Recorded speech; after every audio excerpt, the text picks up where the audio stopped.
Kasalukuyang nakadaranas ng matinding pagbaha ang Barangay Talabaan dulot ng walang tigil na pag-ulan na dala ng dalawang magkasunod na bagyo, Dante at Emong, na pinalala pa ng malakas na habagat. Ayon sa mga residente, mabilis na tumaas ang tubig sa ilang bahagi ng barangay kagabi, dahilan upang magsilikas ang ilang pamilya patungo sa barangay hall at senior building na ngayon ay pansamantalang ginawang evacuation center.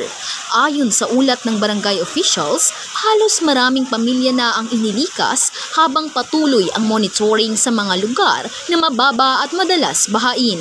Patuloy rin ang pagresponde ng mga tanod at volunteer groups sa mga apektadong lugar. Nagpapaalala naman ng mga opisyal ng barangay sa publiko na manatiling alerto at iwasan muna ang paglabas ng bahay kung hindi kinakailangan. Patuloy ding nakikipag-ugnayan ng barangay sa lokal na pamahalaan para sa karagdagang tulong at relief goods. Sa ngayon, inaasahang magpapatuloy pa ang pag-ulan dala ng mahabagat sa mga susunod na oras.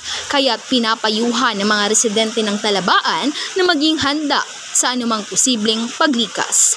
Nag-uulat mula sa Barangay Talabaan, Charis Nugid, Sinang Patrol.